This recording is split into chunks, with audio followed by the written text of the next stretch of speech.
कभी कभी कुछ चेहरे आते हैं और हमेशा के लिए याद रह जाते हैं। 1990 की आज की फिल्म ने हिंदी सिनेमा को एक नई पहचान दी और इसी फिल्म से बॉलीवुड को मिली थी एक नई अभिनेत्री अनु अग्रवाल।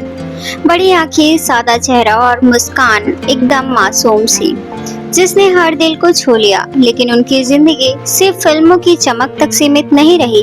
ये कहानी है एक लड़की की जिसने शोहरत पाई और फिर सब कुछ छोड़ दिया, जिसने जिंदगी और मौत के बीच 29 दिन की जंग भी लड़ी और फिर दोबारा जन्म लिया। आइए चलते हैं उस सफर पर जिसे कहते हैं अनु अग्रवाल की कहानी। नमस्कार दोस्तों, अगर आपने चैनल सब्सक्राइब नहीं किया है तो चैनल सब्सक्राइब कर दीजिए देसी दिलवाले को। अनु अग्रवाल का जन्म 11 जनवरी 1969 को नई दिल्ली में हुआ। बचपन से उनमें कुछ अलग बनने की चाह थी। पढ़ाई में तेज थी पर सपनों में और भी आगे। स्कूल के दिनों से ही उन्हें एक्टिंग का शौक था। जब वे 7वीं कक्षा में थी तो उन्होंने पहली बार स्टेज शो पर कदम रखा, मोनोलॉग किया और सबको चौंका दिया। उनके अंदर आत्मविश्वास और कमाल का हुनर था।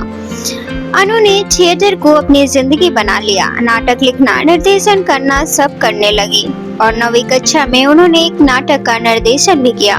10वीं कक्षा में वो स्क्रिप्ट लिखना शुरू कर दी, लेकिन बोर्ड परीक्षाओं के लिए वो थोड़ी देर के लिए उस पर रुक गई।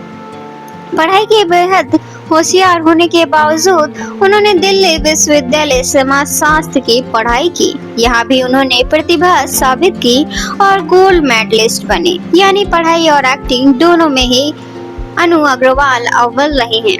उनका व्यक्तित्व किताबों से और कला से संगम ही रहा है।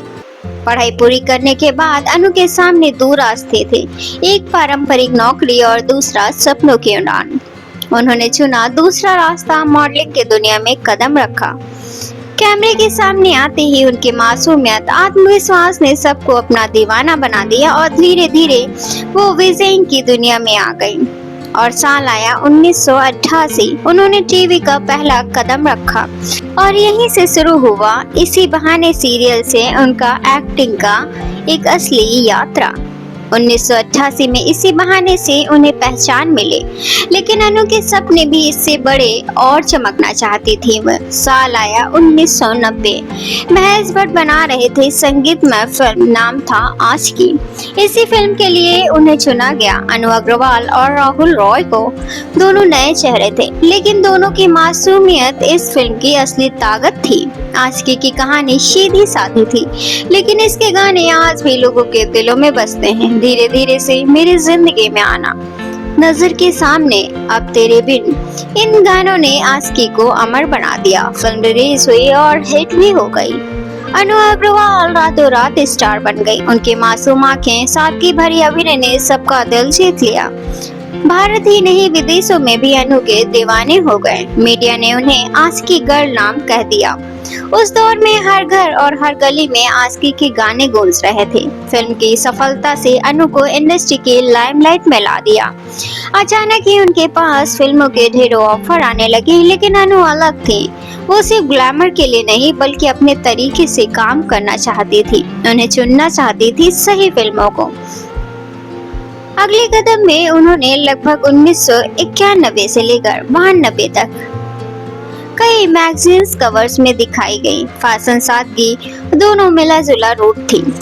अनु अग्रवाल की पहली फिल्म तमिल फिल्म थी थिरुदा थिरुदा। ये निर्देशक थे मशहूर मणि रत्नम जी। इस फिल्म ने अनु को निभाया। चंद्रलेखा का किरदार तमिल सिनेमा के दर्शकों ने अनु को हाथों हाथ लिया। उनकी एक्टिंग और स्क्रीन प्रेजेंस ने सबका दिल जीत लिया। अब वो सिर्फ हिंदी ही नहीं तक सीमित नहीं रही, बल्कि अन्य भाषाओं में दर्शकों का दिल जीत सकती थी।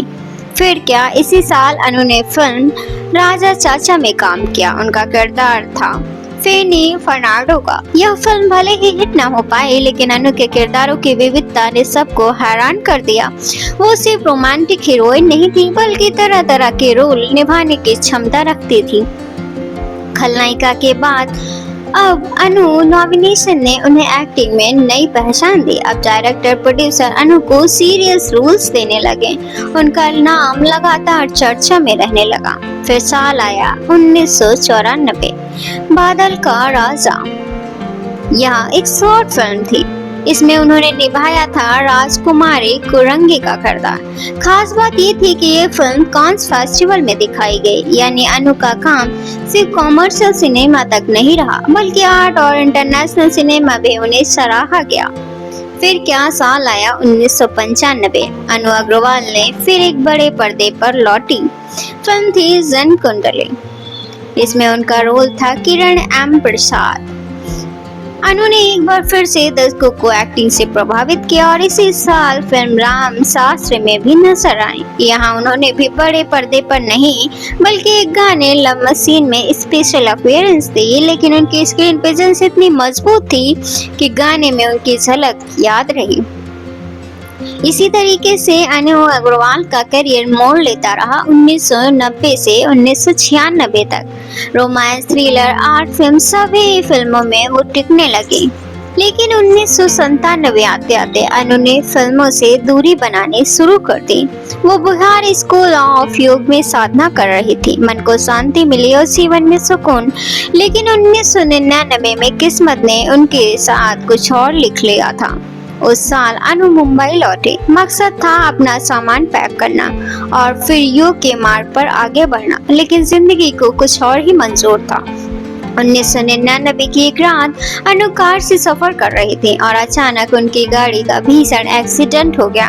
टक्कर इतनी जोरदार थी कि कार पूरी तरीके से चकनाचूर हो गई। राहगीरों ने उन्हें तुरंत अस्पताल पहुंचाया और डॉक्टरों ने अनु को देखा तो हालत गंभीर थी। उनकी हड्डियां टूट चुकी थी, चेहरे पर गहरी चोटें थी और सबसे बड़ा झटका दिमाग पर था। अनु अग्रवाल बेहोश हो गए और फिर शुरू हुआ लंबा इंतजार। 1-2 दिन और फिर लगभग 29 दिन तक अनु कोमा में चले गए। डॉक्टरों ने उम्मीद छोड़ दी थी।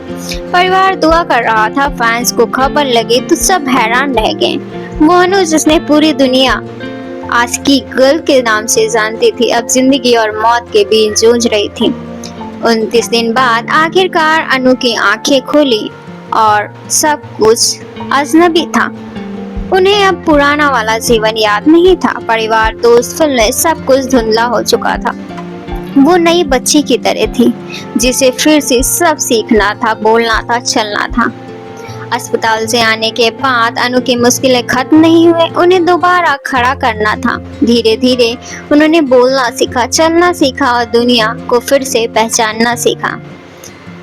उन्होंने खुद कहा था कि एक्सीडेंट ने मुझे सब कुछ भुला दिया, लेकिन उसी ने मुझे एक नया जन्म दिया। 1999 का हादसा अनु अग्रवाल की जिंदगी का सबसे बड़ा मोड़ था। 32 दिन की मौत से जंग और फिर धीरे धीरे जिंदगी की ओर लौटना। उन्होंने शोहरत खो दी थी, लेकिन पाया एक जीवन का नया अर्थ। यानी 2001 में अनु ने अपना सामान समेटा और बन गई एक साध्वी। उन्होंने दुनियादारी छोड़कर, सब कुछ छोड़कर, भोग विलास, पार्टियां, फिल्में, सब कुछ छोड़कर अपना जीवन साधना में समर्पित कर दिया। अनु अग्रवाल ने एक योग को अपनाया। उन्होंने योग से अपने जीवन को संवारा। आज अनु अग्रवाल सोशल मीडिया पर काफी एक्टिव रहती हैं, अपनी दिनचर्या शेयर करती हैं, अपने रेगुलर वीडियोस डालती हैं। लेकिन अनु अग्रवाल ने जो सीखा जा सकता है वह है कि समय बदलता है, जिंदगी बदलती है। अनु अग्रवाल की पहचान भी बदल गई, लेकिन उन्होंने कभी आत्मविश्वास को कमजोर नहीं होने दिया। उन्होंने सब कुछ सहा, जिंदगी और मौत की जंग को भी लड़ा। लेकिन आज वो सबके लिए प्रेरणा है। अनु अग्रवाल की कहानी सिर्फ एक अभिनेत्री के जीवन की नहीं, बल्कि यह एक स्त्री की यात्रा है। ग्लैमर से साधना तक, शोहरत से सादगी तक, टूटने से जुड़ने तक। वो आज भी अकेले हैं, लेकिन अधूरी नहीं है। उन्होंने खुद को पाया है। उनके भीतर की रोशनी में अनु अग्रवाल हम सबको यह सिखाती हैं कि जिंदगी चाहे जैसे मोड़ ले, अगर हिम्मत और विश्वास है तो हर इंसान अंधेरे से रोशनी की ओर बढ़ सकता है।